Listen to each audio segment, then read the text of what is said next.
Olá, meu nome é Frank Gabriel, sou aluno de Ciência da Computação e hoje eu vou apresentar um seminário sobre dois padrões de projetos muito importantes, o Bright e o Iterator. Esses padrões eles fazem parte de boas práticas da programação orientada a objetos e são fundamentais para criar sistemas mais flexíveis, organizados e de fácil manutenção. Bom, aqui no slide a gente primeiro vai dar uma introduçãozinha rápida do que são padrões de projetos, né? Falar das suas categorias e logo em seguida a gente já parte para falar um pouco sobre o Bright e o Iterator. Por fim, a gente vai colocar uma conclusão e as referências que eu utilizei. Padrões de projeto, o que são padrões de projetos, né? São soluções reutilizáveis para problemas recorrentes no desenvolvimento do software. Eles surgiram com o famoso Design Peters, o livro, né, da Gang of Four, no ano de 1994. Os principais benefícios são flexibilidade, utilização, manutenibilidade e uma linguagem comum entre os desenvolvedores, né? Categorias. Os padrões de projetos eles são divididos em três categorias criacionais, que o quê?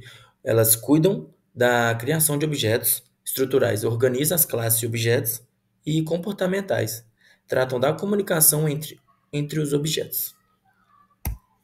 É o padrão Bright, né?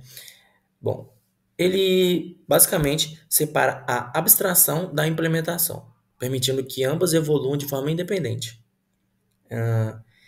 Ele evita a explosão de subclasses quando há múltiplas variações, né? Como em sistemas gráficos, que tem diversas formas de API. E em vez de criar uma subclasse para cada combinação, usamos composição. Aplicações. Bom, ele é aplicado em sistemas gráficos, drivers de multiplataforma, ou qualquer sistema com abstrações e implementações que variam separadamente. Funcionamento. Ele define uma abstração que delega a funcionalidade para o implementador. Temos quatro elementos principais: abstração refinada, implementador e implementação concreta. Bom, agora eu vou mostrar o funcionamento dele no NetBeans. Bom, aqui está o projetinho que eu criei. Primeiro a gente vai entrar aqui no Bright Pattern.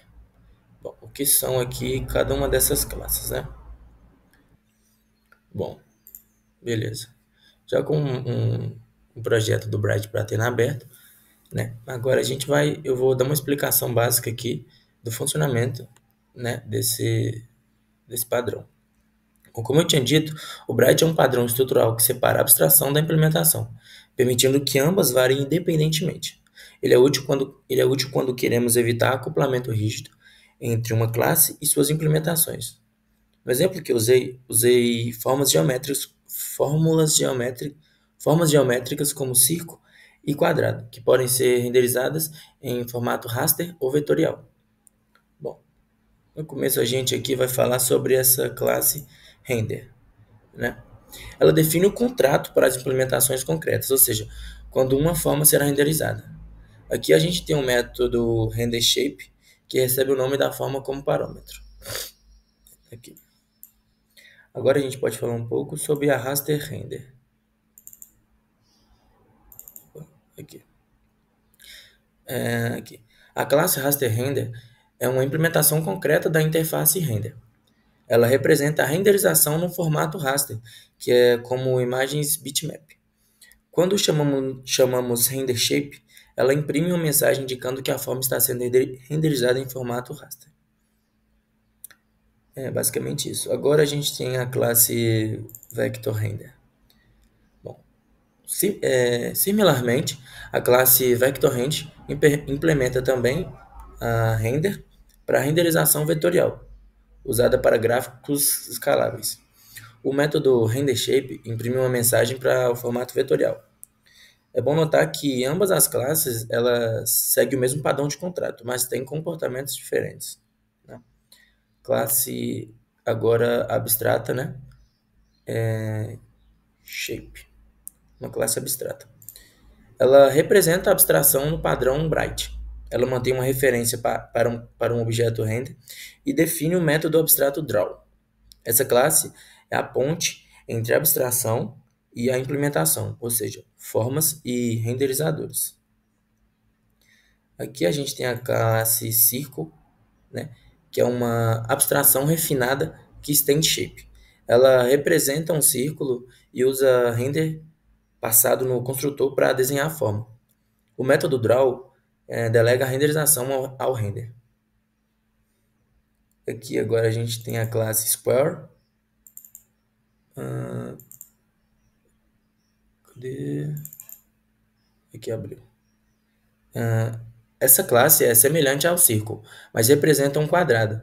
Ela também usa o render para desenhar, mostrando como o padrão Bright permite combinar diferentes formas com diferentes renderizadores.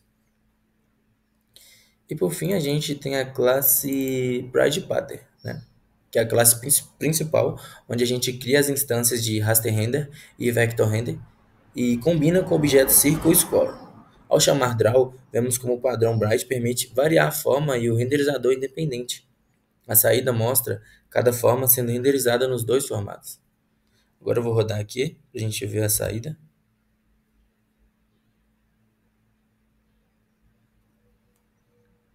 Aqui. Certo.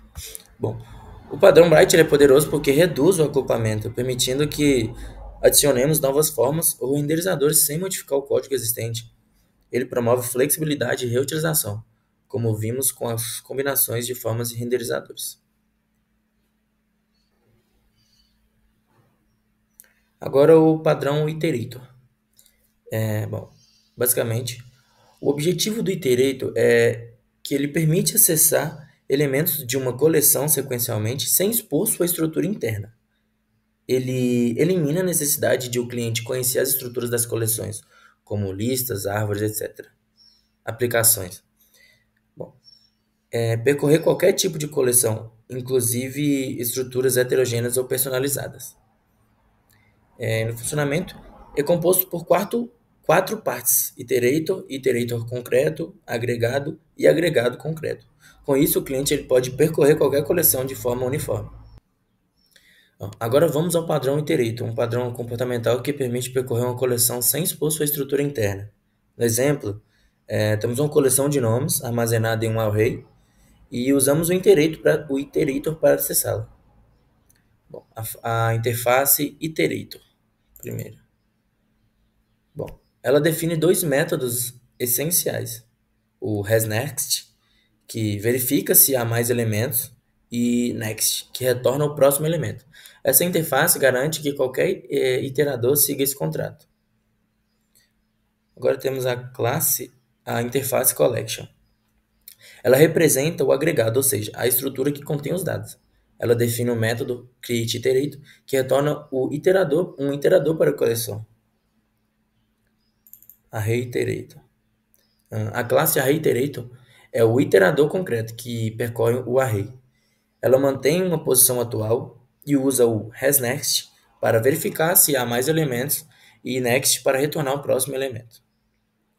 A classe ArrayCollection é o agregado concreto que armazena os dados em um array. Ela implementa a collection e retorna um ArrayIterator quando o createIterator é chamado. Agora, por fim, a classe principal iterator pattern é onde criamos uma coleção de nomes e obtemos um seu iterador. Usamos um loop com while, com has, next e next para percorrer a coleção, imprimindo cada nome. Isso mostra como o iterador esconde a estrutura interna do array. Agora eu vou rodar aqui. Deixa eu mandar para XML.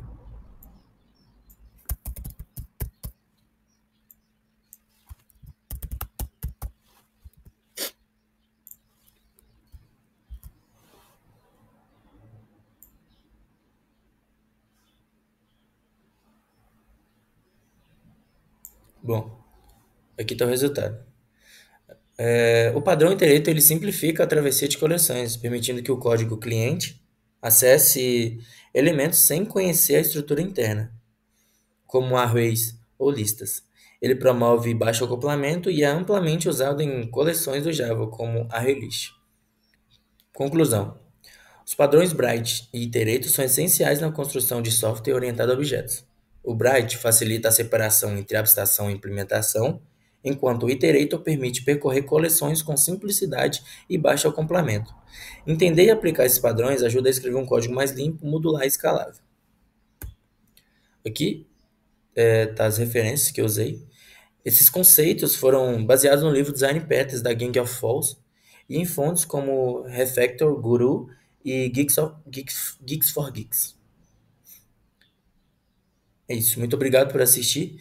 Espero que esse conteúdo tenha ajudado a entender melhor os padrões Braille e Iterator. E se tiver dúvidas ou quiser discutir mais sobre esse tema, eu estou à disposição. Até a próxima.